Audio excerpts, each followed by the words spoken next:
Today I'm going to be doing a workshop using Grungeboard and the hitch fasteners that are brought to us by the Tim Holtz range Ideology.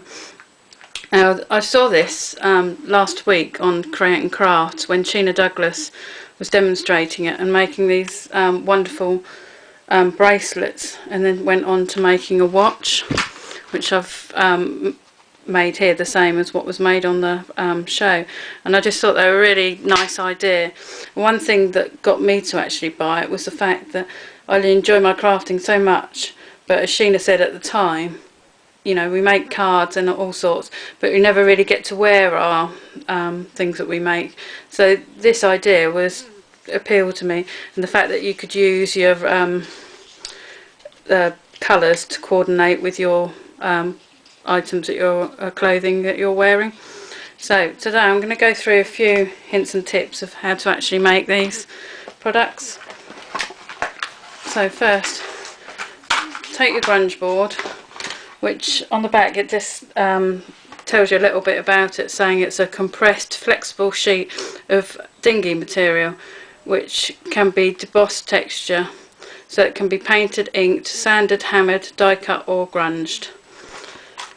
But it's got a lovely feel to it. It almost feels like a suede material, but it's so pliable, and when you fold it, it doesn't crack.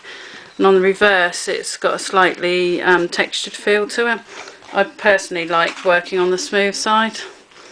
So, how you go about starting with your design?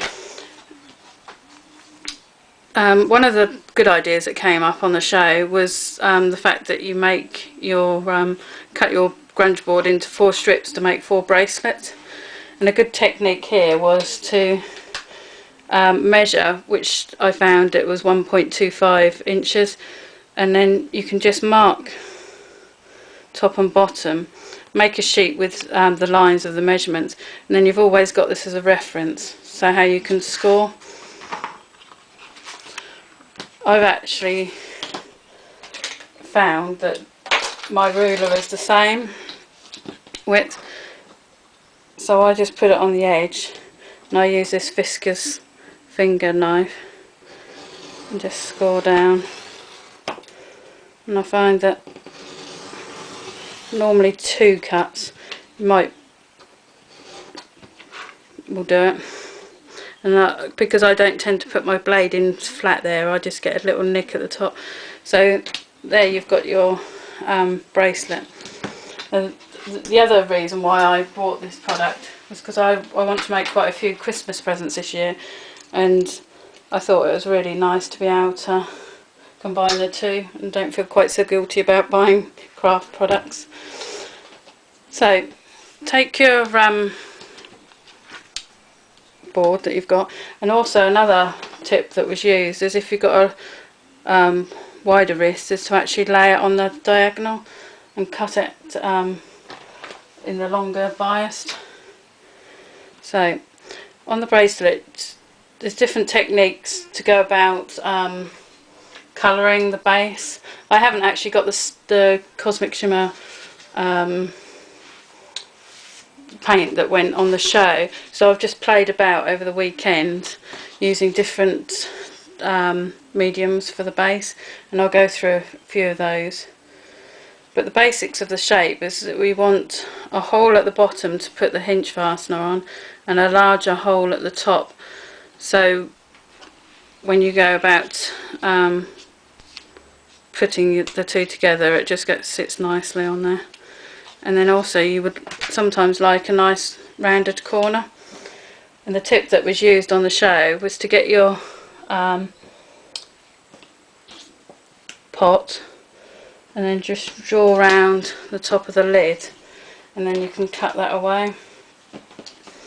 And I find that a very excellent tip, just to get a really nice curve to the piece.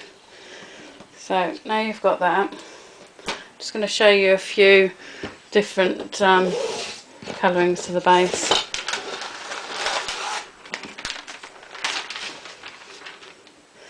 Now I found using my Cosmic Shimmers worked well.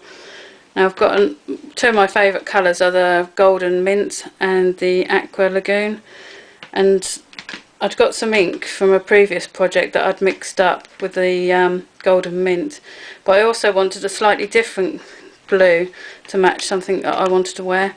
So I've mixed the Aqua Lagoon and Mango Blaze together to get this rather nice colour. This was just from playing about, so I'll just show you how I went about achieving this colour. And obviously just shake your Cosmic Shimmers as normal. I find placing the dark one on first and just spritz it. Now with this technique I do find I have to use just a piece of tissue paper or like kitchen roll just to blot off, and it takes quite a bit of the colour away, but that just leaves you with this nice effect. So I've done that, and then I'm going to go about putting the lime green on, and it's just up to you which colour choices you use, but just by pressing that colour in, I found it gave a nice effect. So here you've got a similar effect to what I've used here. So set that aside. You can either dry it or just leave it to air dry. I'm a bit impatient, so quite often I'll stamp straight away or start inking it up.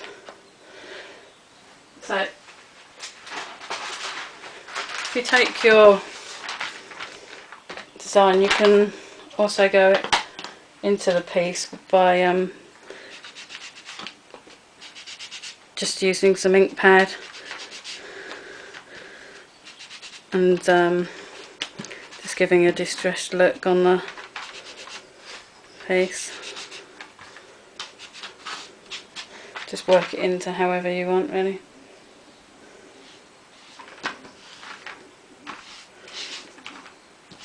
And that hasn't given a brown effect because I've just realised that I've got a piece of white sort of sparkly colour on that piece of pad, but you get the idea, just to go round as normal with a cut and dry foam. Other than that, you can actually go round with the actual ink pad itself.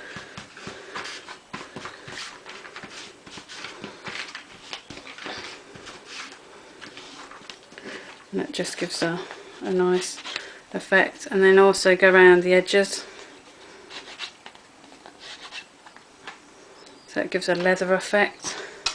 Now with this stamp, I've actually used the one by Glenda, the Damask flower, because it's just one of my favourite stamps, and I find that it's just hit and miss really which stamps take really well, depends on the pattern. And all I've done is inked it up and gone in with lighter colours and then pressed harder in different spaces here, and that just gives that nice effect. And then the next step of it is just to place your fastener onto your bracelet itself. Just do that by placing it through, turning it and fixing it over. But I'm going to go through the next stages in a part 2 of the workshop.